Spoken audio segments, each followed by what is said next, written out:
Your Majesty, Excellencies, distinguished delegates, ladies and gentlemen, friends from across our ASEAN community, good morning.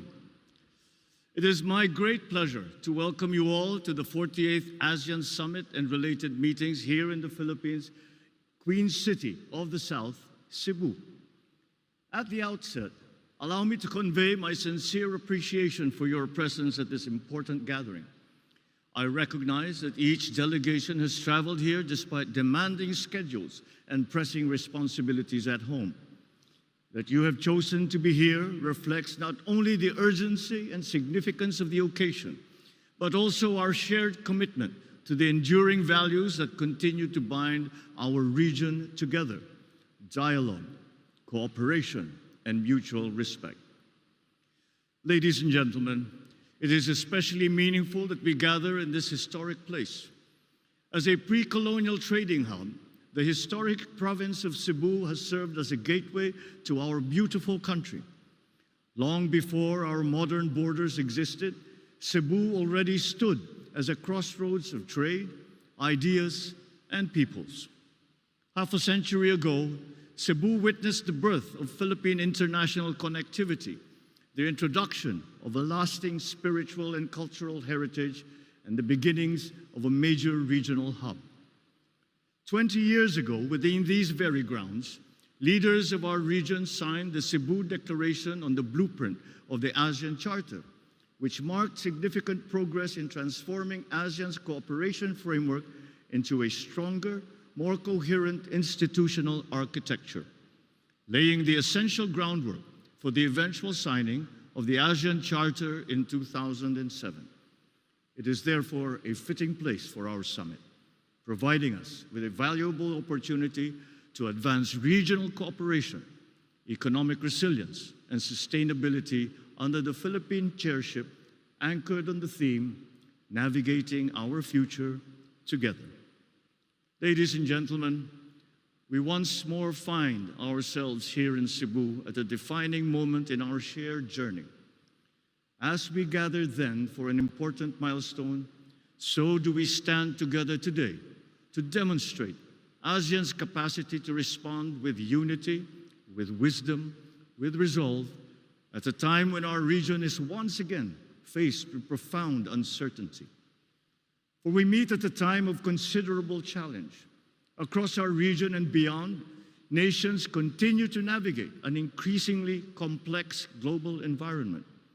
The increasingly volatile situation in the Middle East has impacted our region, challenging us to remain agile in the face of the uncertainties which threaten lifestyles, livelihoods, and lives.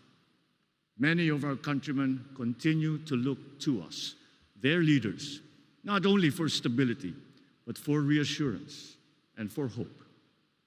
Over the past months, each of our countries has had to make adjustments to modify our approaches. So we come together now to study those adjustments, to find the best approaches, to face the future together.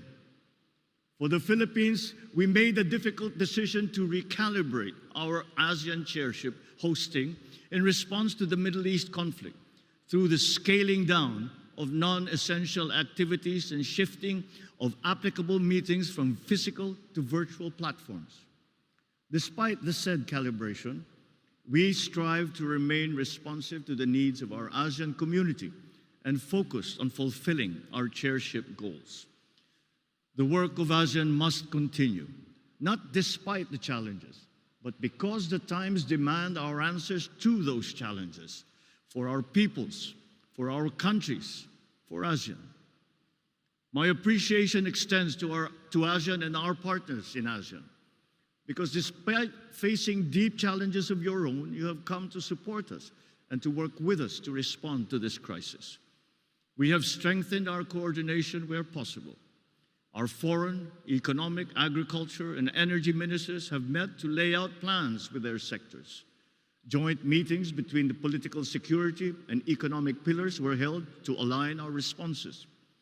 We have all done what we can, individually and collectively, to ensure that even amidst uncertainty, the work of building our ASEAN community continues.